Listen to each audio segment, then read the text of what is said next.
जय हिंद दोस्तों। अगली खबर छपी हुई है हिंदुस्तान में।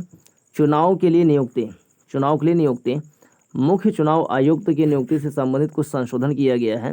इस पर यह आर्टिकल है।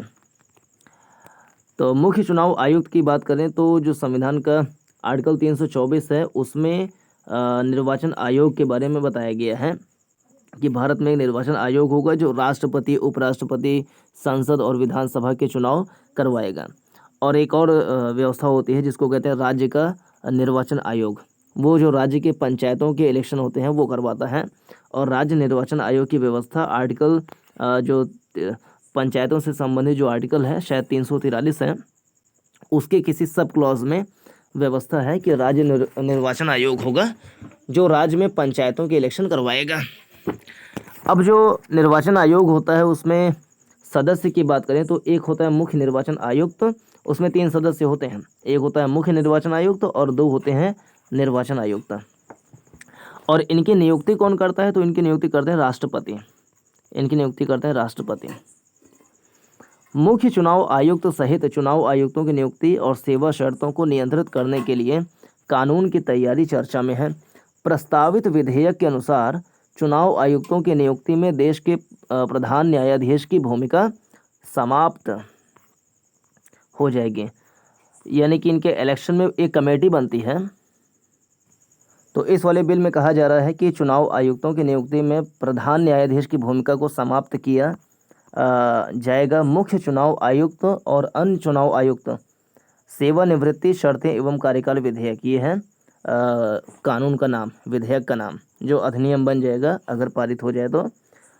नाम है मुख्य चुनाव आयुक्त और अन्य चुनाव आयुक्त सेवा नियुक्ति शर्तें एवं कार्यकाल विधेयक 2023 के गुण दोष पर विमर्श तय है।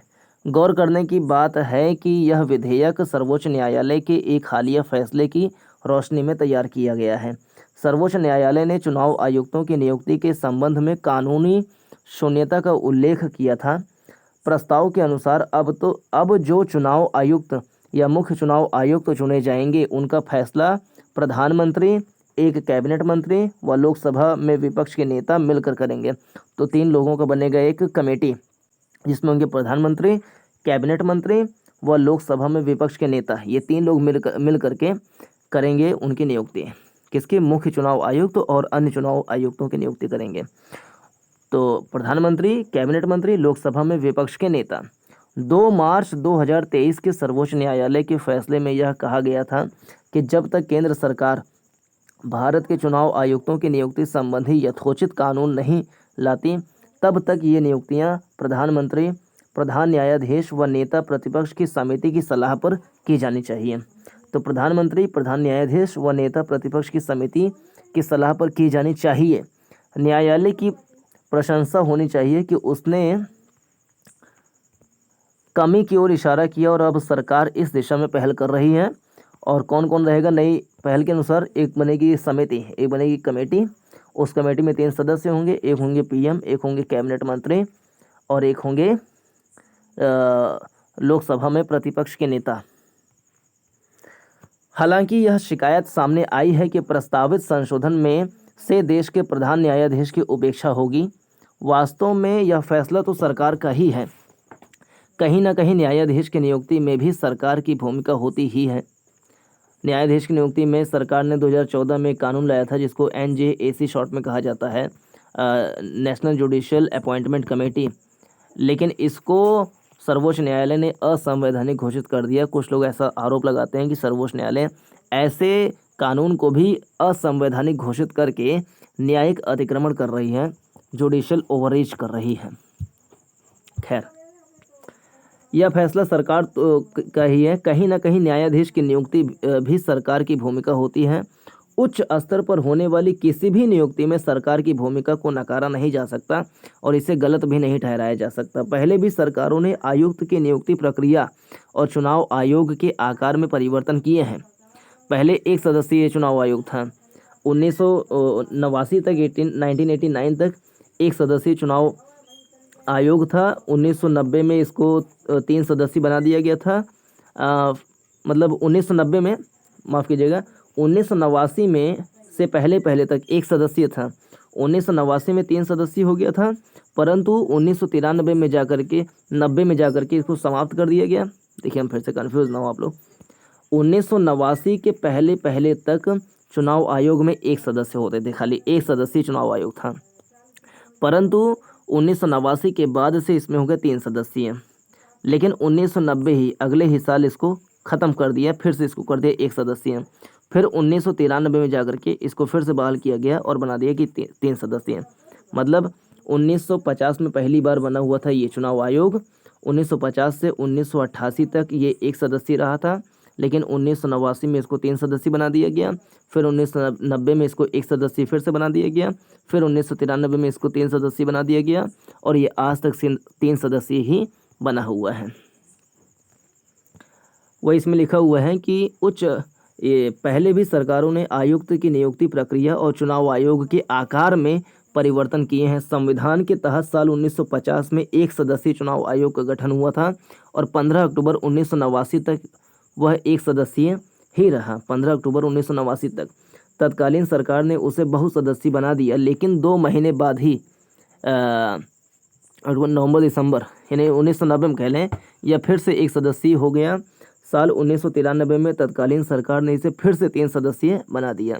तब भी यह आरोप लगा कि ईमानदार चुनाव आयुक्त TN शेषन पर लगाम कसने के लिए ऐसा किया गया है। खैर, कुछ विवाद के बाद सरकार की वह कोशिश कामयाब रही थी कि आज भी चुनाव आयोग 3 सदस्यों के साथ अच्छा काम कर रहा है। लोग आयोग से उम्मीदें रखते हैं और यह सफलतापूर्वक चुनावी प्रक्रियाओं को अंजाम देता आ रहा है। अगर हम चुनाव आयोग की बात करें, जो मुख्य चुनाव आयुक्त होते हैं, चुनाव आयोग जो है भारत का मुख्य निर्वाचन आयोग, उसका कार्य देखें तो पहले तो यही कि राष्ट्रपति, प्रेसिडेंट, उपराष्ट्रपति, संसद और राज्य विधानमंडल के चुनाव करवाता है, मतदाता सूची तैयार करता है और समय समय पर उसका नवीनीकरण भी करता है, राजनीतिक दलों का पंजीकरण करता है और राजनीतिक दलों से संबंधित विवादों का निपटारा करता है, राजनीतिक दलों और उम्मीदवारों को चुनाव चिन्ह आवंटित करता है, राजनीतिक दलों को राष्ट्रीय दल और राज्य स्तरीय दल का दर्जा देता है।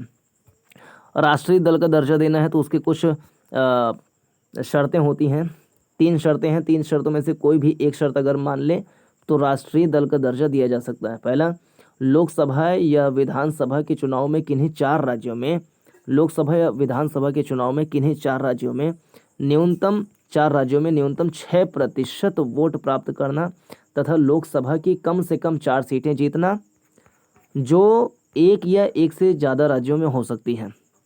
तो पहला, अगर राष्ट्रीय स्तर का दल प्राप्त करना है दर्जा, तो लोकसभा या विधानसभा में 4 राज्यों में 6% वोट प्राप्त करना पहला है, और उसी में ही है कि 4 सीटें कम से कम लोकसभा में प्राप्त हों, जो एक राज्य से या अनेक राज्यों से मिला करके हो सकते हैं।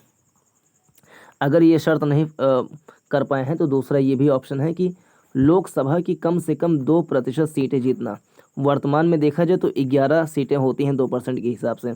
11 सीटें अगर जीत गए हैं लोकसभा में, और ये जो 11 सीटें हैं 2% सीटें, ये कम से कम 3 राज्यों से जीती गई हों तो माना जाएगा। अगर ऐसा भी नहीं कर पाए तो कम से कम 4 राज्यों में उसे राज्य स्तरीय दल का दर्जा अगर प्राप्त है तो भी राष्ट्रीय दल का दर्जा उसको दिया जा सकता है। इसके अलावा कुछ काम है, जैसे कि परिसीमन आयोग की सहायता से चुनाव क्षेत्रों का परिसीमन करना, किसी सांसद या विधायक की अयोग्यता के बारे में राष्ट्रपति या राज्यपाल को सलाह देना। इस मामले में चुनाव आयोग की सलाह बाध्यकारी होती है। दिल्ली, पौंडीचेरी तथा जम्मू कश्मीर के विधायकों के संबंध में चुनाव आयोग राष्ट्रपति को सलाह देता है। चुनाव के दौरान स्वतंत्र और निष्पक्ष चुनाव करवाने के लिए चुनाव आचार संहिता या आदर्श आचार संहिता लागू करना, ये सारे इसके कार्य हैं। अगर सरकार की मंशा चुनाव आयुक्तों की नियुक्ति प्रक्रिया से प्रधान न्यायाधीश को अलग करने की है तो इसे समझने की जरूरत है। न्यायपालिका पहले से ही मुकदमों के दबाव में है, ऐसे में प्रधान न्यायाधीश को किसी नए काम में शामिल करने या न करने का फैसला विचारणीय है। जिन लोगों को शंका है कि इससे चुनाव आयुक्तों की निष्पक्षता प्रभावित हो सकती है, तो ऐसे लोगों को आश्वस्त रहना चाहिए, क्योंकि चुनाव में होने वाली कोई भी कमी या गड़बड़ी अंततः न्यायालय में ही पहुंचेगी। लोकतंत्र और विश्वसनीय चुनाव इस देश के सम्मान में 4 चांद लगाते रहे हैं। लोकतंत्र और विश्वसनीय चुनाव इस देश के सम्मान में 4 चांद लगाते रहे हैं।